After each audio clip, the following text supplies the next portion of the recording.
Et si votre carte d'identité et votre passeport ne vous étaient pas renouvelés après leur date d'expiration, pendant par exemple 6 mois, 1 an ou plus? Chaque semaine, à l'abri des regards, des milliers d'étrangers en situation régulière en France, parfois depuis des dizaines d'années, se voient empêchés de renouveler leur titre de séjour. Employés, artisans, chefs d'entreprise, ouvriers, retraités, étudiantes et étudiants, mères de famille, personnes handicapées en soins, réfugiés, artistes, les procédures de renouvellement de leur titre de séjour doivent se faire obligatoirement en ligne sur le site internet de l'ANEF, l'administration numérique pour les étrangers en France. La Gisti TV est allée enquêter auprès des personnes concernées, des associations, des avocats, du collectif Bouge ta Préf, d'ingénieurs informatiques et de la défenseur des droits. Alors, bug informatique ? Pas vraiment, tant ce système de fabrique de sans-papiers semble aussi implacable que méconnu du grand public. Bienvenue dans notre enquête exclusive. Attention, ceci n'est pas un bug informatique. Mise en ligne des étrangers, la fabrique de sans-papiers.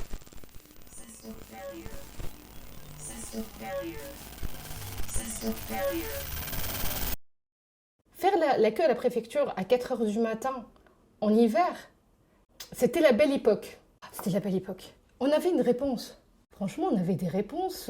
Quand on faisait la queue 2-3 jours, on a une réponse. C'est très très net. Toutes les personnes en fait, qui viennent pour des renouvellements ont ce problème de délai excessif ou de non-réponse. J'ai le mot cruauté ordinaire qui me vient toujours à l'esprit parce que là on a vraiment affaire à des personnes qui sont tout à fait légales, qui travaillent, qui payent des impôts, qui consomment, qui assurent le renouvellement du pays, quoi. Bon, et leur titre n'est pas renouvelé et ça bloque tout un tas de situations. Leur couverture sociale saute, ils perdent leur emploi. Enfin, c'est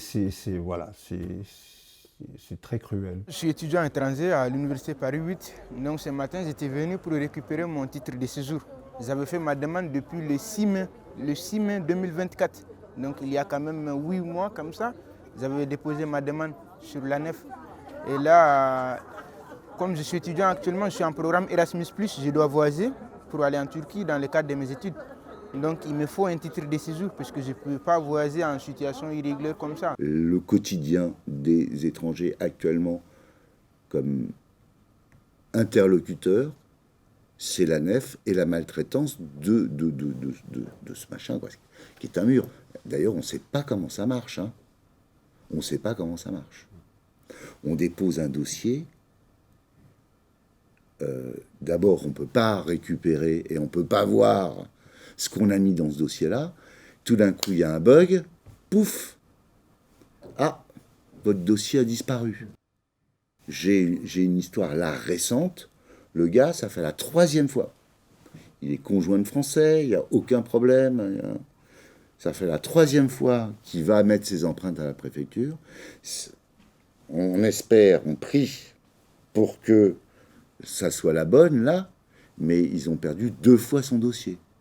Alors que quand on demande à la personne de venir mettre ses paluches pour les empreintes, c'est que c'est la fin, quoi. C'est la fabrication, quoi. Non. À tout moment, un dossier ANEF peut être perdu ou clôturé. Voilà, les gens sont coincés, sans parler des bugs informatiques, puisque cette dame avait déposé son dossier. L'ANEF lui avait répondu qu'elle avait acté de sa demande, et quelque temps après, lui avait dit que, oups, son dossier avait été supprimé, par erreur. Ça veut dire qu'il fallait tout recommencer, quoi. C'est un système où tout est mis en œuvre pour repousser les choses. Quand on fait la demande, il y a un message d'erreur. L'administration n'a pas connaissance de la date de remise de votre dernier titre de séjour. D'accord ?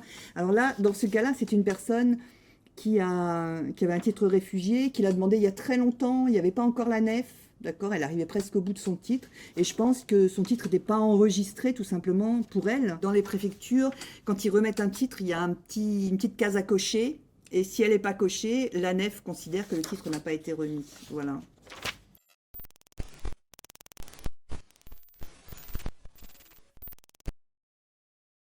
Ce qu'il faut dire vraiment, qui est le grand titre qu'il faut mettre partout, c'est la préfecture fabrique les sans-papiers.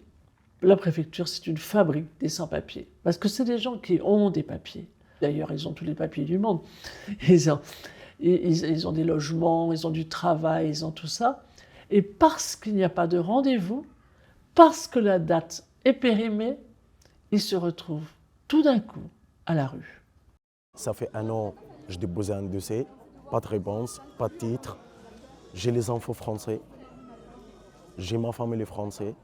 J'ai travaillé dans le bâtiment, j'ai 8 salariés. Ça fait 1 an que je n'ai pas travaillé parce que la carte est laissée primée. 2023, j'ai fait 1 million d'euros chiffre d'affaires. J'ai un titre de séjour depuis 2019. Chaque année, je renouvelle les titres de séjour et je paye les impôts, je paye l'ARSAF, je paye tout. Je n'ai pas de problème en France et tout ça. Mais là, le titre il est mort, ça fait 1 an. Et ça fait 1 an qu'on ne travaille pas. J'ai arrêté tous salariés. Tous salariés. On a fait presque 150 000 euros cette année, chiffre d'affaires. Mais l'année dernière, on a fait 1 million d'euros chiffre d'affaires. Et je n'ai pas de choix. J'ai pas de choix. Comment j'ai fait? Et là, je n'ai pas de nouvelles par rapport à la carte. Et je ne sais pas comment on fait. Je ne sais pas comment on fait.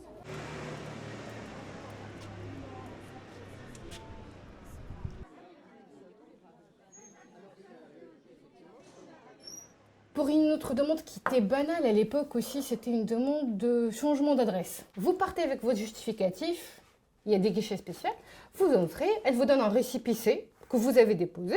1 mois après, vous avez votre carte. Essayez maintenant de faire une demande de changement d'adresse. J'ai le cas ici d'une autre personne, pareil, on voulait faire un changement d'adresse, et ça me dit, une demande de séjour est en cours de traitement, alors que le monsieur, il a son titre de séjour. Donc, il n'a pas une demande de séjour en cours de traitement, puisqu'il a son titre de séjour. Et la deuxième petite phrase, c'est « Votre titre de séjour expire bientôt. Merci d'effectuer le renouvellement de celui-ci. » Donc, on lui dit « Votre titre de séjour est en cours de traitement. Ah, mais vous avez déjà un titre de séjour. » Enfin, c'est délirant, quoi. Et donc là, c'est pareil, ça bloque. Il y a une volonté de fragiliser de plus en plus la situation des personnes étrangères. Et alors là, on est sorti complètement de celles et ceux qui sont en séjour irrégulier pour passer à celles et ceux qui sont en séjour régulier. Comment se fait-il qu'aujourd'hui, il y ait des personnes qui sont là depuis 40 ans et qui viennent de perdre leur carte de résident parce que une machine n'a pas voulu donner une API, renouveler une API. Une API est une attestation de prolongation d'instruction qui vaut récépissé de titre de séjour. À ce niveau-là, c'est une volonté, sûrement politique derrière, de rendre la vie impossible aux étrangers. Comme m'avait dit Darmanin au moment de sa loi. Je vais rendre la vie impossible aux mauvais, aux méchants. En fait, il rend la vie impossible à tous les étrangers.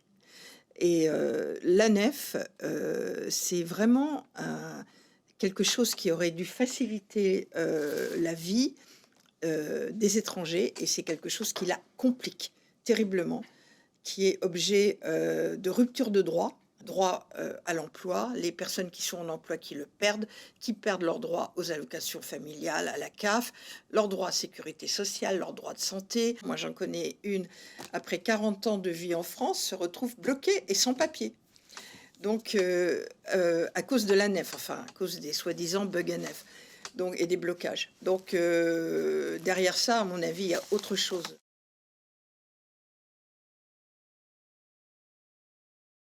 J'ai passé la semaine dernière déjà, j'ai passé le matin. J'ai dit voilà, bonjour monsieur, est-ce que je présente à l'accueil avec mon titre de séjour ou mon passeport? On ne sait jamais.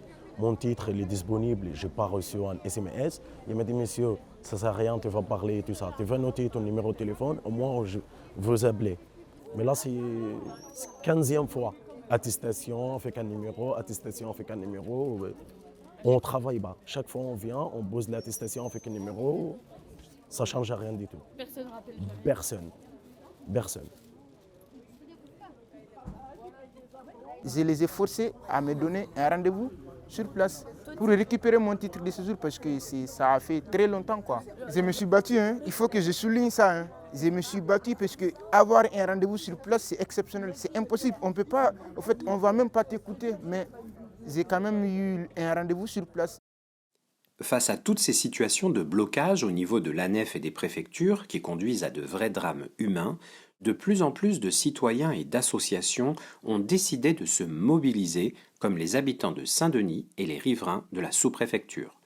Le collectif de Saint-Denis donne rendez-vous tous les vendredis matins de 7h30 à midi aux Dionysiennes et Dionysiens, mais aussi aux habitants et organisations au-delà de la ville, associations, syndicats, artistes, commerçants solidaires, avocats, pour venir soutenir les centaines de personnes étrangères qui arrivent de plus en plus nombreuses et de plus en plus tôt pour essayer d'obtenir un rendez-vous sur place et débloquer leur situation.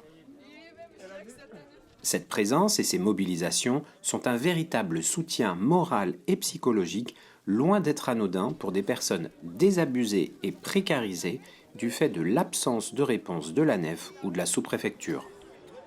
Le collectif fournit aussi des informations pratiques sur les permanences de toutes les associations d'aide pour les accompagner dans leurs démarches administratives et juridiques. Je veux bien rajouter un dernier mot. Là, c'est un message quand même, ce que je veux rajouter. C'est de demander aux autorités de revoir le système. Parce que j'ai eu des gens qui m'ont dit avant c'était mieux. Alors qu'on pense qu'avec l'évolution de la technologie, de l'information, ça devrait être beaucoup plus facile. C'est ce que les gens pensent, mais malheureusement ce n'est pas le cas. Les gens pensent qu'aujourd'hui c'est beaucoup plus compliqué qu'avant. Alors qu'on a opté pour cette dématérialisation en pensant que ça va faciliter les choses. Mais malheureusement, ce n'est pas le cas. Tu fais ta demande en ligne, mais après, tu es obligé de revenir à la préfecture pour pousser, pour relancer. Donc, ce qui n'est pas normal. Bientôt sur vos écrans, les prochains épisodes de notre enquête exclusive. Le climat d'angoisse et de peur des personnes face au non-renouvellement de leur titre de séjour. Le trafic des rendez-vous en préfecture et les escroqueries en tout genre dont sont victimes les étrangers. Le rapport accablant de la défenseure des droits sur l'ANEF. Les solutions possibles, les propositions des associations. Restez connectés. La Gisti TV est le seul média libre et indépendant spécialisé dans l'immigration et l'état de droit. Nos enquêtes, nos séries, nos reportages sont rendus possibles uniquement grâce à vos dons et à votre soutien. Alors merci. Machine, papier, machine. Machine, papier, machine. Faut pas se leurrer, papier doré. Faut pas se leurrer, papier doré. Celui qui touche, papier, tu mouches. Celui qui touche, papier, tu mouches. Et moitié fou. C'est pas brillant, papier.